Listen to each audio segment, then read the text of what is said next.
အဲ့တော့အခန်း3ကိုကြည့်မယ်နော် try and 3 grammar အခန်း3ရောက်ပါပြီဆိုတော့အခန်း3ကကျတော့ grammar pattern 21ကနေပြောစားတယ် grammar pattern ကဘာလဲဆိုလို့ရှိရင်နိယော်တို့နိယော်တဲ့နော်နိယော်တို့ဆိုရင်ကျတော့သူရဲ့နောက်မှာ noun လိုက်တယ်ပေါ့နော်နိယော်တို့ plus noun နိယော်တဲ့အဲ့တော့နိယော်တဲ့နိယော်တို့ရဲ့ရှေ့မှာစစ်စစ်ပုံလေးက noun ပဲလိုက်ပါတယ်ဆိုတော့ဒီ grammar pattern ကဘယ်လိုမျိုးဘာသာပြန်ရမှာလဲဆိုလို့ရှိရင်အရာဆိုပြီးတော့ဘာသာပြန်မယ်ဘာလို့လဲဆိုတော့ तू ကဒီနိယတဲ့နိယတို့ရဲ့ရှေ့မှာနီလန်းနေလိုက်မယ်နော်နီလန်းနေကိုအသုံးပြုမဲ့နီလန်းပေါ့နော်ဒီနောင်ကကြတော့ကိုလုံးလိုက်မဲ့အရာတွေပေါ့နော်နီလန်းနေလိုက်မယ်ဒီရှေ့ကဟာအရာဒီအရှေ့ကနီလန်းအရာနော်အနောက်ကဟာကလှုပ်ဆောင်လိုက်ပါတယ်ဆိုတော့တိတ်ပဲမျိုးပါဆိုတော့နာနီကာကိုတဲ့အိုကိုနာဦးတိုကီနော်ရှူတန်ဟိုတခုခုကိုလှုပ်ဆောင်လိုက်တဲ့အခါမှာလှုပ်လိုက်တဲ့တုံးလိုက်တဲ့ပေါ့နော်ဒီနီလန်းတွေကိုဖော်ပြတာပါကြည့်အောင်နော်一番 ray ပေါ့ဒိုင်ကခုကတဲ့တက္ကသိုလ်ကတဲ့အန်ကက်တိုနီယောတို့ဒီစစ်တမ်းအရာပေါ့နော်မန်းစုပ်ခုဒိုချောစာဆိုတာကြတော့ဒီစိတ်ကျဉ်းနှံမှုကိုစစ်တမ်းပေါ့နော်စစ်တမ်းရဲတဲ့ရာလောက်ကိုတဲ့ဟပြောရှိတာတင်ပြခဲ့ပါတယ်အဲ့တော့ဒီမှာဆိုလို့ရှိရင် तू ကကြတော့အန်ခဲတူပေါ့နော်ရှေ့က तू ဒီဟာကိုဟပ်ပြောလုပ်ခဲ့တယ်ဒီခေတ်ကကိုဟပ်ပြောလုပ်ခဲ့တယ်ဒါဆိုရင်ဘယ်ဟာကိုကြည့်ပြီးတော့ဟပ်ပြောလုပ်တာလဲဆိုရင်ကျတော့ရှေ့ကအန်ခဲတူကိုကြည့်ပြီးတော့လုပ်တာနော်အဲ့တော့ကိုတခုခုလောက်ဆောင်လိုက်တဲ့ဟာရဲ့နီလန်းနေလိုက်မယ်နော်နီလန်းတွေကိုပြောချင်တဲ့အခါမျိုးမှာတုံးတာနီရလူရဲ့ရှေ့မှာနီလန်းနေလိုက်ပါတယ်ဒါဆိုရင်နိဗ္ဗာန်ကိုကြည့်အောင် KA ကကိုရီတုံးတော့တဲ့ခိုကီဝါတဲ့ရှိခံအိုအိုကိုနာဝါဆို report တိုနီရတို့ယောကာအိုအိုကိုနာအဲ့တော့ तू ကဘာလဲဆိုရင် KA ဆိုတာကကျတော့စီးပွားရေးပေါ့နော်စီးပွားရေးဘာသာရပ်ပေါ့စီးပွားရေးဘာသာရဲ့ခိုကီလက်ရှာကပေါ့နော်ဒီလက်ရှာပိုင်းရဆိုလို့ရှိရင်နဲ့ရှိခံပေါ့နော်စာမေးပွဲကိုတဲ့ဥခိုနာဝါဆိုမကျင်းပပဲနဲ့ report တိုနီရောတို့ဒီ report အရာပဲပေါ့နော် report ကိုကြည့်ပြီးတော့ပဲယောကာဥခိုနာဝဆိုတာကကြတော့ဝေဖန်ဆုံးဖြတ်ပါမယ်လို့ပြောယောကာလောက်ပါမယ်တဲ့ဆုံးဖြတ်ပါမယ်တဲ့သူကစာမေးပွဲမရှိဘူးနော် report ကိုကြည့်ပြီးတော့ပဲဆုံးဖြတ်မယ်ပြီးတော့နောက်တစ်ခုကကျတော့ Olympic ကိုနော်တဲ့ခိုင်းဆိုင်ချီဝါတဲ့ဆိုတော့အိုလံပစ်ရဲ့ခိုင်းဆိုင်ချီဆိုတာကျတော့ပြန်လည်ဖွင့်လှစ်မဲ့နေရာပေါ့နော်နေရာကတဲ့ဘာလဲဆိုရင် IOC နော် EN နော်ထိုးဟျောနီရောတို့ EN ဆိုတာကကျတော့ committee member ဝင်နေပေါ့နော်ဒီ IOC ရဲ့ committee member ဝင်နေရဲ့ဗုဒ္ဓင်ပေါ်မှာမူတည်ပြီးတော့မှအဆုံးဖြတ်ဖို့ဖြစ်လာပါတယ်နော်အဲ့တော့ဒီမှာဆိုလို့ရှိရင်လည်းပဲတိုးဟျောဆိုတာကကျတော့သူအတုံးလိုက်တဲ့နီလန်ပေါ့နော်ဒီဟာကိုဆုံးဖြတ်ဖို့အတွက်ဘာကိုကြည့်ပြီးတုံးလိုက်လဲဆိုရင်ကျတော့ဒီတိုးဟျောကိုကြည့်ပြီးတော့မှဆုံးဖြတ်လိုက်တယ်ဆိုတဲ့အဓိပ္ပာယ်ရုံးမကြတော့ဝါကရှာဝါတဲ့ရှာနိုင်တော့ခိုးရောကငါတို့ကုမ္ပဏီကပေါ့နော်ကုမ္ပဏီတွင် official language ပေါ့နော်အဓိကသုံးတဲ့ဘာသာစကားကိုတဲ့အင်္ဂလိပ်ဘာသာစကားဖြစ်ကြောင်းလိုက်တဲ့အပေါ်မှာမူတည်ပြီးတော့ပေါ့နော်ကြောင်းလိုက်တာချင်းအရာပြီးလို့ရှိရင် cook sign ကဆိုတာကကြောဒီနိုင်ငံတကာပြောင်းလဲမှုတွေကို message တဲ့ EU ညှော်မှန်းနေပါတယ်နိုင်ငံတကာပြောင်းလဲမှုဖြစ်လာတဲ့ပို့ကိုညှော်မှန်းနေပါတယ်စူကီနောပတန်ဝနိထိုင်းတဲ့ဟုတ်ပြီနော်နိထိုင်းတဲ့ဆိုတာကကြတော့သူရဲ့ရှိမှာစစ်စစ်မုံကနောင်းမိလိုက်တယ်ပြီးလို့ရှိရင်နောက်ကပါတီကဲဝမိုလေးတွေထည့်တဲ့တာမျိုးလည်းရှိတယ်နိထိုင်း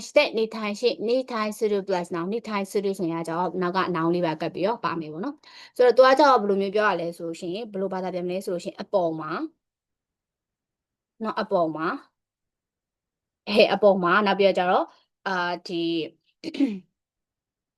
အားကိုအပေါ်မှာပြီးလို့ရှိရင်အားကိုအဲ့လိုမျိုးရေးရမယ်နော်အပေါ်မှာနောက်ပြီးတော့အားကိုအဲ့လိုမျိုးလေးဘာသာပြန်မယ်နော်ဟဲ့ကြည့်အောင်နော်သူကဘယ်လိုမျိုးသုံးပါလဲဆိုလို့ရှိရင်လေလူတွေပေါ်မှာမူတည်ပြီးတော့ hit တိုနီမူခတ်တယ်ဟုတ်ပြီနော်hit တိုနီတဲ့မူခတ်တယ်လူတွေပေါ်မှာပေါ့နော်လူတွေကိုတည်ပြီးတော့မားတဲ့ချက်ဆက်ခိခခဲဝရှိတာလေချက်ဆက်လောက်တာတိုက်ရိုက်ပေါ့နော်တိုက်ရိုက်တက်ရောက်တာတို့နောက်ပြောကြရဆရှိရှိစရေဆိုတဲ့ထိုင်းတို့အပြုတ်မှုတွေကိုဖော်ပြတဲ့အခါမျိုးမှာလည်းသုံးပါရဲ့တဲ့နောက်ပြောကြဣခန်အမြင်တွေမွန်တိုင်းပြဿနာတွေပေါ့နော်ရောက် QD လိုအပ်ချက်တွေတောင်းဆိုချက်တွေအဲ့ဒီဟာတွေနဲ့လိုက်ပြီးတော့လည်းပဲစန့်ကျင်တာတို့လုပ်တဲ့အခါမျိုးမှာလည်းသုံးတယ်ဟုတ်ပြီနော်ဒါဆိုရင်ဖတ်ကြအောင်နော်ခါနိုကျော်ပါတဲ့ဒါနေနေထိုင်းရှိတဲ့ motion set တဲ့သူမကဘသူ့ပေါ်မှာမဆိုနော်ဒီမှာဆိုလို့ရှိရင်ဘသူအပေါ်မှာလို့ဘာသာပြန်ရမယ်လေရှေ့ကကြတော့ဓာတ်တွေလည်းပါတယ်နောက်မှာကမိုလည်းပါတဲ့အတွက်ကြောင့်မို့လို့အဆင်ပြေအောင်ဘာသာပြန်လိုက်မယ်ဆိုတော့ဘသူအပေါ်မှာမဆိုဆိုပြီးဖြစ်သွားတာသူကလည်းအပေါ်မှာတော့ပြောထားတာလေရှင်းဆက်စစ်ရှစ်စစ်ရေဒီနဲ့ဆိုတဲ့အပြုတ်မှုတွေကိုပြောရင်လည်းတုံးတယ်ဆိုတော့ဒီမှာရှင်းဆက်စစ်တယ်လीနော်ဟုတ်တယ်နော်じゃあ第2番じゃろ目上の人に対しては怪我を使いましょうဟုတ်တယ်နော်သူကလူတွေပေါ်မှာဓာတ်ရိုက်တက်ရောက်တာ ရိုက်တက်ရောက်ရှင်တဲ့အခါမျိုးမှာသုံးတာဒီမှာဆိုရင်လည်းလို့ပဲအထက်လူကြီးအပေါ်မှာပေါ့နော်အင်္ဂလိပ်ဘာသာမဟုတ် sorry K ကောဆိုတာကကြတော့ဒီလေးစားတဲ့အသုံးနှုန်းကိုပြောတာเนาะအဲ့တော့ယဉ်ကျေးတဲ့အသုံးနှုန်းတွေကိုသုံးကြရအောင်တဲ့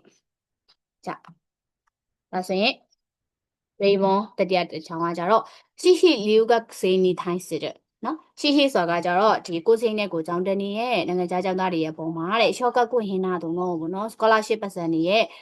ဒီ scholarship တွေရဲ့အန်ဂျော်ဝအကူအညီတွေအားဆိုရင်မာတာဂျေပွန်တေဝနိုင်တော့အမို့မလုံလောက်သေးဘူးလို့ထင်ပါတယ်။ဒါရင်ရုံပတ်ခုနပြောခင်းနေထိုင်းစစ်တို့ကနော်ဒီယောဂအပေါ်မှာတဲ့ခိုကတက်ခိနာချီလျောဟိုရတဲ့မာတာမစ်စကတဲ့ရင်အဲ့ခိုကတက်ခိနာဆိုတာက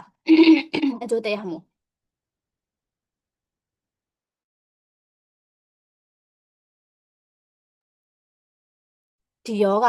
ဒီယောဂအပေါ်မှာတဲ့ခိုကတက်ခိနာဆိုတာကြတော့ဒီအကျိုးရှိရဲ့ပေါ့နော်ကုသမှုနီလန်းတွေကတဲ့မာတာမစ်စခတ်တဲ့အိနိုင်မတွေ့သေးပါဘူး자ပြီးတော့ရင်မိကျူစံပန်းကိုကြည့်မယ်နော်တမယ်ဆိုတာကကြတော့ဒီနေရာမှာဂန်အင်အကြောင်းရင်း review အကြောင်းပြချက်တွေကိုပေးတာဖြစ်တဲ့အတွက်ကြောင့်မို့ကျောင်းဆိုပြီးတော့ဘာသာပြန်မယ်နော်ကျောင်းဆိုပြီးတော့ဘာသာပြန်အောင်မယ်ဘေးနားလေးမှာကျောင်းဆိုပြီးတော့မှတ်ထားပေးပါအောင်တော့ရင်တမယ်နေရဲ့အရှိမှာဘာလိုက်လဲ plain form လိုက်တယ်စနေတို့私တို့ N5 မှာသိခဲ့တော့လို့ပဲလေ私တို့ N5 မှာသိခဲ့တော့လို့ပဲအဖိုင်မှာတော့လည်းပဲတာမယ်နေရဲ့အရှိမှာဆိုရှင် plain form လိုက်တယ်နောက်အဲ့ဒီဆိုနာပြန်ထည့်မယ်နောင်ဆိုရှင် not ပြန်ထည့်တယ်အဲ့တော့ပြီးတိုင်း H ဘန်ကိုကြည့်မယ်နော်အဲ့တော့အမယ်တော့တာမယ်နေတဲ့ဟိုင်ခိကွန်ကချူရှင်းနေနိုင်မှာစတာအဲ့တော့မိုးကြောင့်ပေါ့နော်မိုးကြောင့်ဒီတောင်တက်တဲ့ခရီးစဉ်ကိုတဲ့ချူရှင်းနေနိုင်မှာစတာဖြတ်သိမ်းလိုက်ပါတယ်တဲ့နော်ဖြတ်သိမ်းခဲ့ပါပြီပြီးလို့ရှိရင်နိဗ္ဗာန်ဒီဘက်ကကြတော့ guide ခုခုချင်းနဲ့ခန်းကုတ်ခက်ကိုပေါ့နော်ဒီ tourist တွေကိုပြောတာဒီနိုင်ငံသားကနေပြီးတော့မှနိုင်ငံသားလူမျိုးလာလေတဲ့ခရီးသွားတွေကတဲ့ညားလာရဲ့အတွက်ကြောင့်မို့လို့တဲ့ guide ခုခုပေါ့နော်ဒီနိုင်ငံသားဘာသာစကားရဲ့တဲ့ pamphlet တို့ပေါ့နော်လက်ကမ်းစာဆောင်တွေကိုလည်းပဲစကုတုကိုတမီနာတာပြလောက်လာခဲ့ပါတယ်ဒီတိုင်းဇမ်ဘတ်ကြီးခုံတော့တာမယ်မတော်တဆမှုကြောင့်တဲ့ဒန်ရှာကအုတ်ခုရတဲ့ဦးဒီမှာယထာကနောက်ကျသွားပါတယ်ယထာကနောက်ကျနေပါတယ်ပြီးတော့လို့ရှိရင်ယွန်ဘန်ရီယူအကြောင်းပြချက်ကိုပြောချင်တယ်ပေါ့နော် ABK ဒိုင်ကာကိုဂျခံတော့တာမယ် ABK တက္ကသိုလ်ရဲ့စာမေးပွဲကျောင်းနေဆိုပြီးတော့အကြောင်းပြချက်ကိုပြောထားတယ်အဲ့တော့ तू ကသတိထားရမှာပါလဲဆိုလို့ရှိရင်စာကြောင်းရဲ့အဆုံးမှာ Thai စုမိုရီဒါဆိုတဲ့စကားလုံးနေမလိုက်ပါဘူးဟိုင်ပြီးတော့ရင်နိဂျီယွန်ကကြတော့နိစကီကကြတော့ဗာလဲဆိုလို့ရှိရင်စီသူ့ရဲ့အရေးအတွက်ပုံမှန်မူတည်ပြီးတော့ပေါ့နော်ပြောတဲ့စကားလုံးနိစကီရဲ့ရှေ့မှာလည်းပဲဗာလဲနိစကီရဲ့ရှေ့မှာလည်းအရေးအတွက်ပဲလိုက်သူအနောက်မှာလည်းပဲအရေးအတွက်ပဲလိုက်မယ်နော်ဒီရှေ့မှာကနောင်ပဲပေါ့နော်ပြောမယ်ဆိုဘာသာပြန်မယ်ဆိုလို့ရှိရင်တော့စီကိုဆိုပြီးတော့ဘာသာပြန်မယ်နော်စီကိုဆိုပြီးတော့ဘာသာပြန်မှာမယ်အဲ့တော့ဘာသာပြန်မယ်ဆိုရင်အကြောဟိုစီအဲ့လိုမျိုးလေးဘာသာပြန်တာပို့ပြီးတော့အဆင်ပြေမယ်နော်အဲ့ဆိုရင် H ပဲလေး私ပြန်ပြပါမယ်ထိုးစပို့ツတဲ့クラブခိုင်းရင်ဤဂိုင်တော့ခတ်တတယ်မို့လဲဆိုတော့ဒီအကစားကလပ်ရဲ့တဲ့ဒီအဖွဲ့ဝင်တွေပေါ့နော်အဖွဲ့ဝင်တွေအပြင်ဤဂိုင်ဆိုတာကြောင့်အဖွဲ့ဝင်တွေအပြင်ခတ်တတယ်မို့ဒီအပြင်လူတွေလည်းပဲပေါ့နော်အဂိုင်နိခိတော့တစ်ချိန်ကိုနိဆန်အန်တဲ့ရန်2000စီနော်အဲ့တော့ရှေ့ကဟာကကိုအနောက်ကစီပေါ့နော်အဲ့လိုပုံစံမျိုးလေးပါတာပြန်မယ်ဒီ80စစ်စာကကြောင့်အဲ့ဒီသူ့ရဲ့ sports club ကပေးတဲ့ဝန်ဆောင်မှုအဲ့ဒီဝန်ဆောင်မှုကိုတဲ့ Goryeo itadakimasu အသုံးပြုလို့ရနိုင်ပါမယ်။ဒီဘက်ခွန်ကင်တော့တဲ့ charity concert ပေါ့နော်။ဒီ charity concert ခါဆိုလို့ရှိရင်ねはがき1枚につき2名様までお申し込みいただけます။အဲ့တော့ဒီ postcard တစ်စောင်ကိုလူ2ဦးစီအထိပေါ့နော်။ထောက်လို့ရနိုင်ပါတယ်။ဇမ်ဘတ် running ကို mention အပြည့်စကားတဲ့ဒီရော်ရခုစေးတဲ့ကြိုတင်ပြီးတော့မှပေါ့နော်booking လုပ်တဲ့ကြိုတင်ချိန်နဲ့ဒီစနစ်ဖြင့်တဲ့ Korea ကအသုံးစနစ်နဲ့ပေါ့နော်ဒီအသုံးပြုမှုอ่ะဆိုလို့ရှိရင်တဲ့အိုဖတာရီနီစုကေလူတယောက်ကိုပေါ့နော်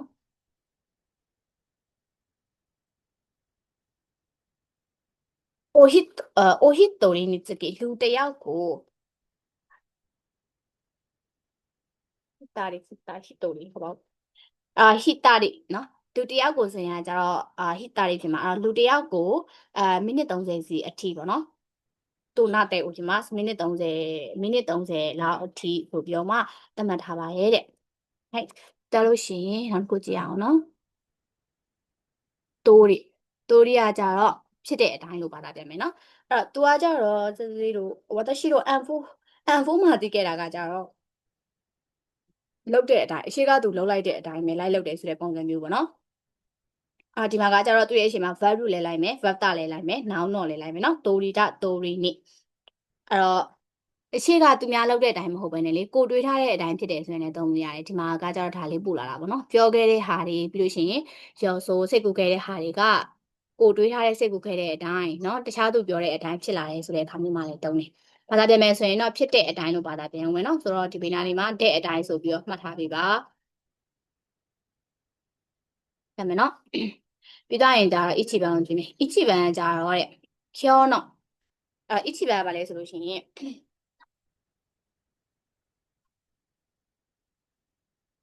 ပြောင်းတော့အေးကပါတဲ့ဟွန်းတိုနီအုံမရှိတော့ခတ်တာဒီနေ့ရုပ်ရှင်ကတကယ်ကိုပဲစိတ်ဝင်စားဖို့ကောင်းခဲ့တယ်။သူမိုသားချိကအစ်တတိုရီဒတာငွေချင်းပြောခဲ့တဲ့အတိုင်းပဲဖြစ်ခဲ့ပါတယ်။နော်အဲ့တော့ဖြစ်တဲ့အတိုင်းပဲဆိုပြီးတော့မှဘာသာတင်မယ်။2番初めて見た富士山はね私が想像していた通りに綺麗だったအဲ့တော့ပထမဆုံးမြင်ခဲ့တဲ့富士山ဟာဆိုလို့ရှိရင်富士တောင်ဟာဆိုလို့ရှိရင်တဲ့ကျွန်တော်စိတ်ကူထားခဲ့တဲ့အတိုင်းပဲ綺麗だったလှပခဲ့ပါတယ်။3番料理の本にတဲ့ဆိုတော့ဟင်းချက်စာအုပ်မှာပေါ့နော်ခိုင်တဲ့အရတိုရီနိရေးထားတဲ့အတိုင်းပဲအဲ့တော့စကတာရာအိုイရှိကုဒေခိတာနော်လောက်မယ်ဆိုလို့ရှိရင်လောက်လိုက်တော့အိုイရှိကုဒေခိတာဒီအရသာရှိလေးနဲ့ပဲပြီးသွားခဲ့ပါတယ်တဲ့အရသာရှိလေးနဲ့ပဲဒေခိတာလောက်နိုင်ခဲ့ပါတယ်လို့ပြောတာနော်ဒီမှာဆိုရှင်သူရဲ့ဆက်စုံဖုန်းလေးကကြီးရှော့ဖောင်လေးလိုက်ထားရယ်နော်ဟိုက်သူ့ရဲ့အောက်မှာကကြတော့ဗာလေးပေးထားလဲဆိုလို့ရှင်လင်းကျိတ်လေးနဲ့ပေးထားတာကကြတော့ now blood ဒိုးတွေ now blood ဒိုးတွေအဲ့ဆိုလို့ရှင်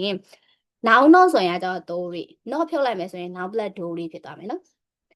အဲ့ဆိုရင် ichi ban ဖတ်ကြည့်ပါမယ်ကျော်ဝရတေးဒိုရီနီရှကော့တိုကစုစွန်တာဒီနေ့ကတော့တဲ့စီစဉ်ထားတဲ့အတိုင်းပဲပေါ့နော်အလောက်ကရှေ့ဆက်တွားနေပါတယ်နော်ဆူဆူမှုဆိုတာကရှေ့ဆက်တွားလေအဲ့တော့အလောက်ကရှေ့ဆက်တိုးပါတယ်တိုးခဲ့ပါတယ်တဲ့ပြီးတော့ရင်နေ့ကကြတော့ i chan တိုးဒီဂျုံခုံပေါ့နော်ဒီ i chan နဲ့ဂျုံခုံတို့နေရာမှာဆိုလို့ရှိရင်တဲ့ခဲ consider ဆိုတာလက်ထက်လိုက်ပြီးလို့ကြားပါတယ်လက်ထက်လိုက်ပြီးတဲ့နော်အဲ့တော့ဖြစ်တယ်တဲ့ဆိုပြီးတော့ဘာသာပြန်မယ်ရပ်ပါရီဝတာရှိနာရောဆိုဒိုရီတတ်တာတေချာပေါက်ကိုကျွန်တော်ထင်ထားတဲ့အတိုင်းပဲဖြစ်ခဲ့ပါတယ်